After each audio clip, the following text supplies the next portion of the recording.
If you're stuck at a few inconsistent deals a month in your land business, I can show you how to add 1 to 3 extra deals per month without spending another dollar on marketing. In the next 12 minutes, I'm going to show you the complete framework for double closings and novations that's letting us close deals that we used to walk away from, even with the new regulations that hit in October of 2025. And I'm going to give you the exact language, the contract structures, and the team you need to implement this by the end of next week. Because if you're stuck at 1 to 3 deals inconsistently a month, this is how you can break through. I have a private client, let's call him Marcus, who is grinding his face off doing cash flips. He was buying at 20, selling at 40, making money, but the market shifted and the deals that used to convert, they just stopped. Then we changed 3 words in his sales scripts. And over the next 90 days, Marcus added 15 to 20K per month in profit without spending a single dollar more on marketing, without hiring more salespeople, and without working harder. Because if you're stuck at 1 to 3 inconsistent deals a month, or you're walking away from leads where sellers want too much, this is how you break through without meeting more capital, more leads, or more risk. My name is Clay. I'm a full-time land investor, and I've been flipping land for over 3 years. Now, I started this business with less than $30,000 in the bank, and 3 years later, I've done over $3 million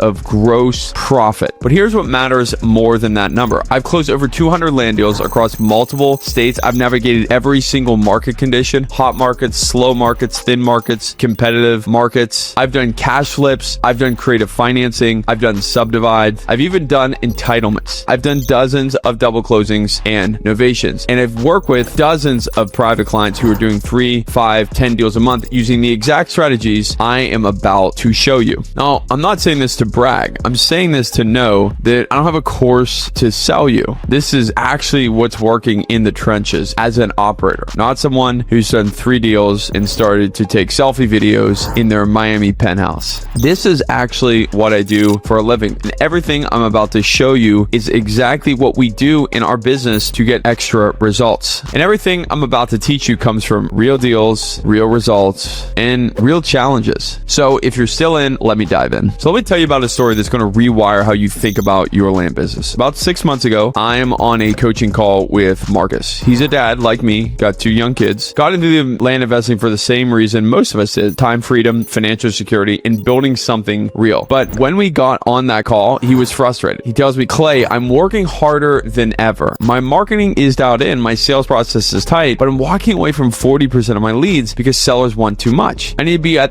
30 to make my numbers work. They want 45. I just can't bridge that gap. And funders won't fund any of my deals. So I ask him the obvious question: what are you saying to those sellers when you hit that wall? He goes, I just tell them I can't meet their number and I move on. And that's when it hit me. Marcus didn't have a marketing problem. He didn't have a lead quality problem. He had a strategy problem. See, he was operating like a one-dimensional investor. And if you can't look at a deal from multiple angles in 2025 and 2026, you're leaving massive money on the table every single week. So I taught Marcus about double closing and novations. But more importantly, I showed him a language shift. 3 simple words that reframed the entire conversation with sellers. I'm going to reveal those 3 words in just a minute. But first, you need to understand the framework behind why this works. Because if you just copy the words without the strategy, you're going to blow it and it's not going to be effective. Look, if you're watching this, you're probably in one of these situations. You're doing 1 to 3 deals a month. You're making decent money, but you've hit a ceiling and you don't have unlimited capital to keep scaling the traditional way. Or you've got leads where sellers want retail pricing and you're just walking away. You're telling yourself that's not a deal, and you're technically right, but you're also leaving money on the table. Maybe you've heard about double closings, tried it once, got confused by a title company that said no, and now you're wondering if it even works anymore, especially with the new state regulations that hit in October of 2024 in North Carolina. I'm going to show you the complete system we're using right now, the workarounds, the language, the team you need so you can turn dead leads into closed deals. But first, I'm not an attorney. This is not legal advice. Every state is different, and you need to work with a real estate attorney in your market to make sure you're doing this right. What I'm sharing, it's what's working in our business. You need to get your own legal counsel. Here's a real thing no one talks about. You can't be a one-trick pony in this business. If you only do cash flips, you'll be limited by your capital or your funder capital. If you only wholesale, you're leaving retail profits on the table. If you only do creative strategies, you're going to first deals. You need to be a 3-dimensional land investor who can look at everything, every opportunity, and choose the right strategy for that specific deal. So here are the 3 times we use double close. Number 1, a questionable property. When I've got question marks on a property, thin market, no comp data, weird access, I'm not not trying to tie up my capital. I'm using a structure that lets me market first, sell first, then close. Number 2, a questionable market. If you're in a brand new market, there's thin data, and you're not sure how fast it'll move, this strategy mitigates your risk. You're essentially getting a commission instead of buying it outright. Number 3 is compressed margins. This is a big one. This is where Marcus was stuck. When a seller wants $45K and you need to be at $30K for a cash flip, there's a gap. But what if you could still solve their problem and make money? And that's what this strategy does. Here's the key. We present a range offer. We give sellers options and we let them choose. Okay, so here are the 3 words that changed everything for Marcus. Instead of I can offer $30,000 cash, he started saying I have 2 offers. Offer number 1, $30,000 quick close as is, no contingencies. Offer number 2, $50,000 longer timeline, we handle everything. That's it. I have 2 offers. Then he explains, with offer number 1, I can give you $30,000 cash, I can close in 30 days or less, as is, no inspection, you get certainty and speed. With offer number 2, I can help you get closer to your asking price, $50,000 or more, and here's how it works. I'm going to market your property to my national buyer network, professional photos, work with my realtor team, and when we find the right buyer, we'll all close together. That takes between 90 to 120 days, but you'll get significantly more money. The trade-off is time. Which one makes more sense for your solution? Now, notice how I was honest throughout the process. Suddenly, in this case, sellers who are going to say no to $30,000 start saying yes to the market off, because you're not fighting over price anymore. You're giving them choice. They feel empowered. They feel like you're giving them the opportunity to make their own destiny. So here's what happened for Marcus in his first 90 days of doing this. He did 2 additional deals per month on average, which amounted to about $20K in extra profit per month, 0 increase in marketing spend, same sales team, same process. He just added 1 more tool to his toolbox. And here's the kicker. These were leads that he was already getting. He didn't need more traffic. He just needed a better way to convert the leads that were already in his pipeline. So let me break down what actually happens behind the scenes when we do something like this. Double closing is an A to B to C transaction. Party A is the seller, party B is us as the investor, and party C is the end buyer. Now the flow is the following. You create a purchase agreement for the seller at $30,000. In that contract, you have the right to market the property, the right to assign the property. You bring it to the market through MLS, Facebook, land.com, and your buyer database, and you list it for $50,000 to retail buyers. When party C commits, you execute a simultaneous closing. You close with the seller first, then you immediately close with the end buyer, and you capture the spread for being the person that was the matchmaker. Now, this is different from wholesaling because you're typically going to retail buyers, not investors, and different from assignments because you're going through 2 separate closings. Now, here's where most people mess this up, and it's the number 1 reason they fail at double closing. This is a who, not how strategy, like Dan Sullivan's book. You need the right people in your team. You need the right title company, the right realtor, and the right closing attorney. Because if you don't have the right who's, you'll hit title companies that say, no, we won't do same-day closing, or realtors who say, that's illegal, I won't touch it. And if you've tried this, you can really resonate with this. And sometimes you'll even meet with attorneys who require you to disclose what you're paying to the end buyer, which sometimes kills your profit. They will come back and try to renegotiate. Now, let me give you a real example. We were working a 38-acre property in Georgia. We got under contract for $140,000. The seller needed to move fast. I reached out to the title company we used before. They'd come back, hey, we can't do same-day closing. State policy requires a 7-day cooling off period, right? Most people would have quit, but I remembered this who, not how strategy. My transaction coordinator made 11 phone calls to different title companies in that general area. And on call number 9, we found a small family-owned title company that said, yeah, we do investor deals all the time. Same-day closings, no problem. We just need to structure it correctly. And we closed both transactions the same day. We captured a $28,000 spread, and now that title company is in a Rolodex for every deal we do in that county or general area. Now, that's the difference between failing and succeeding. Now, let me show you exactly how we find realtors who work with you. Step number 1 is go to Zillow, Realtor.com, and search for land listings in your target county. Step number 2 is filter for listings on the market for 60 plus days. Why? Because those realtors are hungry and more likely to be flexible. Step number 3 is you call 5 to 7 of those listing agents and say, hey, I saw your listing at this area. I'm a land investor and I buy and sell land in this area. I work with creative closing strategies like simultaneous closings. Have you ever worked with an investor before who does double closings? If they say yes, you've found the right person. If they say, what's that? You can educate them. Some agents are open to learning. If they say that's illegal or get defensive, hey, just move on. No big deal. Step number 4 is when you find 2 to 3 agents who are open, give them a small deal first to test that relationship. Now, if you're moving around like a lot of investors are, my business has about 8 to 10 double close friendly realtor across our main markets. And these relationships are super valuable because we know we can stretch our profit and stretch a deal in order to get a deal done by doing a double closing. Now let's talk about protecting yourself. The biggest risk in double closing isn't the title company, it's the seller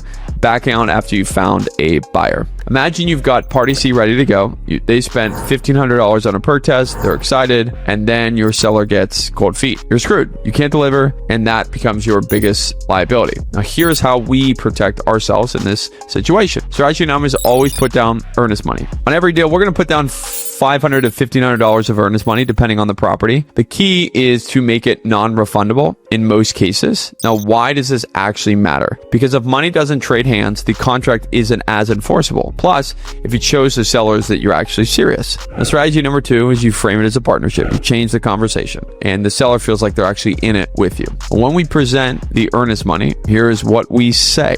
Hey, look, Joe, there's a possibility we don't find the right buyer in our timeline. Real estate is completely unpredictable. So here's what's fair. I'm going to give you $750, $500 in earnest money today that you keep no matter what. Whether we close or not, that money is yours. I'm going to put skin in the game because I believe we can get you top dollars, and I want you to feel protected as well. They're going to start to feel that trust in you, right? Number 1, it protects your position legally. Number 2, it makes the seller feel like you're partners. You're actually putting money on the line. You're actually doing what you say you're going to do, unlike most of the other people that they've probably interacted with in the land flipping business before. So let's move on from that and let's address the elephant in the room. Effective October 5th, 2025, several states implemented new restrictions on double closing practices. North Carolina, South Carolina essentially banned traditional double closings. The question I always get is, hey, does that mean that double closing is dead? Absolutely not. It means we just need to adapt. And here's what working in a restricted state looks like right now. Workaround number 1 is you use novations instead, right? Well, what exactly is a novation? A novation is slightly different. You're going to substitute yourself out of the contract with the seller's consent, and the new buyer steps directly into the original contract. You avoid the double closing label altogether. The seller and the end buyer transact directly, and you just get paid a facilitation fee. Here's a kicker on this. The end buyer can also use financing, FHA loans, conventional loans, USDA loans, whatever. This opens up your buyer pool massively. Workaround number 2 is longer closing windows. In states where simultaneous closings are restricted, we structure 7 to 14-day closing windows instead. Yes, you need more capital or transactional funding to bridge the gap, but it's legal and it does work. Workaround number 3 is partnering with creative attorneys. Find a real estate attorney in your market who specializes in creative transactions. They know the workarounds, they know how to structure things to comply while still allowing you to profit. In every state we work, we found legal ways to make this happen and ethical and moral ways to make this happen. You just need the right attorney. And this goes back to what I was saying earlier, that the team actually matters. Let me show you a real deal we just closed. It's 15 acres in Alabama. We got it under contract for $50,000. Our all-in costs were $3,200 with survey and clearing. Our total investor was $53,200. We listed it with one of our realtors for $80,000. Got an $80,000 offer from a retail buyer within 14 days. We closed with the seller on Tuesday, and then we closed with the buyer on the following Monday. It was a 7-day gap due to the lender's requirements. Capital was just tied up for 7 days. Our net profit obviously was $24,800 after closing costs and realtor fees. Now, is $24,800 life-changing? No, really is not life-changing. But what matters here is this was a lead that we would have walked away from on a cash model. So we converted the $0 deal into a $24,000 deal by simply using a different strategy. Now, that's the power of being three-dimensional, and that's what is required in land flipping in 2025 and what will be required in 2026 in order to continue to build a profitable, lean, high-margin business. And I want to address something head-on because I know what you're probably thinking at this point. Isn't this shady? Aren't I hiding my profit from the seller? First, let me be completely clear. We operate with radical transparency. That's one of our core values. When we present the range offer, we tell the sellers exactly what we are doing. If I market this and sell it for more than I have in contract with you, I'm going to make a profit on the difference. Now, that's how I get paid for my marketing, my time, my buyer network, and my risk. Are you okay with that? You will be amazed what sellers will say. 90% of the time, they don't care. They just want their number. Why? Because they're still getting more money than any cash offer they could get, and they don't have to do any of the work around it. And we're not being sneaky. We're being honest about the value we provide. We're being straightforward. Wholesaling is B2B. You're selling to other investors. With double closing, we're going to retail buyers, regular people who want to own land. That's a completely different value proposition. So how do you know when you shouldn't use this strategy? Let me quickly tell you when not to do this. Don't use this if you've got a slam dunk property in a hot market, just to cash flip it. Protect your position. Number 2, the seller is uncomfortable. Don't force it. You need willing partners. It'll blow up in the end either way. You don't have the right who. If you can't find a double close friendly realtor or title company, don't wing it, man. It's really, really hard. We've tried to self-list properties and it just never, ever ends up working out. Because when you try to self-list properties on List with Freedom or other types of listing services, they won't allow you to. That's going to prevent you from actually getting, if you don't put it on the MLS, it's going to be really hard to sell it. The margins are 2 things. If you only make it 3 to 5K, it's probably not worth the complexity. Save this for deals where you're going to make 10, 15, 20K at least. Remember, the key here is that this is a tool in your toolbox, not your only tool. It is not this thing that's going to save your business, but what it'll do, it'll make your business more profitable without adding any more headcount, without adding any more marketing. So let me bring this home for why this actually matters. I started my land business with $30,000. I scaled it over to $3 million in gross profit in under 3 years. That's annually. Here's what nobody tells you. Scaling isn't just about doing more deals, it's about doing better deals. Now I've got a young son and my wife and I want to travel. We want time freedom. We want to build a business that doesn't chain me to a desk every single day. And strategies like double close gave me that freedom because now I can say yes to deals I used to walk away from. I can help more sellers. I can do more volume without needing to raise more capital or take on more risk or compressing my margins. Now Marcus, he's now closing 4 to 6 deals instead of 1 to 2. He's making an extra 30 to 40K per month every single month. He's spending more time with his kids, not less. Now that's what this is about. It's not about being clever or finding loopholes. It's about being a complete land investor who can adapt to any market, any situation, and still win. All right, so here's what I want you to do. First, hit that subscribe button right now. We drop tactical content like this every single week. No fluff, no hype, just strategies that actually work in today's market. Second, drop a comment below and tell me what's your biggest challenge with implementing double closings, finding the right contracts, understanding the legal stuff, overcoming seller objections. Let me know and I'll create more content to help you specifically and make sure to follow up. And third, and this is critical if you are stuck trying to get traction in this business. Let me tell you about something we built for people in your exact same position. It's called the Deal Engine. Now here's what it does. We take you through a systematic stage-by-stage process to build or completely transform your land flipping business. If you're brand new and trying to get your first deal, if you're stuck at 1, 2, 3 deals a month, and you just can't break through, or if you've tried other programs, bought other courses, joined other masterminds, and you're still not getting the traction you know you should be getting, the Deal Engine was built for you. We don't just throw information at you and hope you figure it out. We walk you through implementation of each stage, from beginner to hustler to operator to architect to full-on developer doing multi 7, 8-figure deals. Wherever you are in your journey, we meet you where you are and put together an implementation plan to do a couple of tweaks like we were talking about today to get you and your business to the next level. You can click the link down below to book a complimentary strategy call with our team to help you take your business to the next level. The goal of the Deal Engine is simple. Help you add 1 to 3 deals per month consistently, whether that's going from 0 to 3, 2 to 5. It isn't about getting hyped up. This is about getting you results. So if you've been spinning your wheels, if you bought programs that don't deliver, if you're tired of piecing together information from YouTube and Facebook groups, and you want a clear, proven implementation path, check out the link in the description. No high pressure sales, no gimmicks, just real partnerships with real investors who are serious about building real business. Let's build this thing together. And as always, I appreciate you and crush it this week.